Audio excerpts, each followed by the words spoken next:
Il y a de nombreuses années, un pays souffrait de disette. Par une rude et froide journée d'hiver, une pauvre femme inconnue avait parcouru le village, mendiant de porte en porte. Ses vêtements étaient propres, mais usés et rapiécés. Comme la neige tombait en abondance et que le vent soufflait avec force, la pauvre femme avait serré autour de sa tête un fichu qui cachait en partie ses traits. Elle tenait à la main droite un bâton et au bras gauche un panier. Dans la plupart des maisons, on ne lui donnait qu'une misérable aumône. Il y eut même quelques fermiers à leur aise qui la renvoyèrent avec dureté. Un seul villageois, et ce n'était vraiment pas l'un des plus riches, la fit entrer dans la cuisine où régnait une douce chaleur. Et la fermière, qui sortait du four un beau gâteau doré à point, en donna un gros morceau à la mendiante, qui, réchauffée, réconfortée, reprit sa route. Quelques jours plus tard, les villageois furent tous surpris de recevoir une invitation de madame la comtesse, qui les priait de souper à son château. C'était bien la première fois que la châtelaine faisait une telle invitation.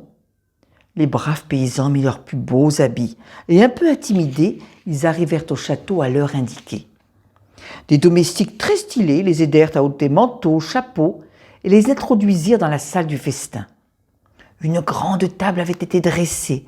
Elle était couverte de pièces d'argenterie, de cristaux et de fleurs. Chacun trouva sa place indiquée par une jolie carte fleurie. Mais quelles ne furent pas la surprise et l'indignation des convives de voir les valets leur apporter des assiettes contenant quelques croûtes de pain, un bout de fromage moisi ou un os.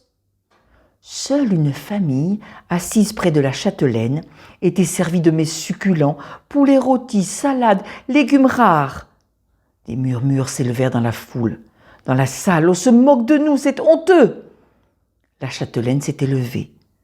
Tous les yeux se fixèrent sur elle, car elle semblait vouloir donner des explications. « Mes amis, dit-elle, la mendiante qui s'est présentée chez vous il y a quelques jours, c'était moi. J'ai voulu mettre à l'épreuve votre bienfaisance. Hélas, j'ai été déçue, car seule, dans tout le village, une famille m'a reçue, avec bonté, et a partagé avec moi ce qu'elle possédait. Les autres, voyez ce que vous avez donné, tout est là. » On imagine facilement les sentiments que ces invités éprouvèrent en écoutant ces paroles. Oh, s'ils avaient su qui ils recevaient ce jour-là! Il y a près de 20 siècles que le roi des rois est venu dans ce monde sous la forme d'un serviteur. Au moment où nous préparons à célébrer ce grand événement, fixons nos regards sur Jésus qui, de riche qu'il était, s'est fait pauvre pour nous et offrons-lui notre adoration.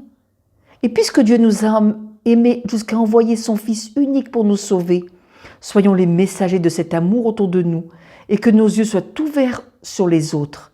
Car Jésus a dit « Toutes les fois que vous avez fait du bien à l'un de ces plus petits de mes frères, c'est à moi que vous l'avez fait. »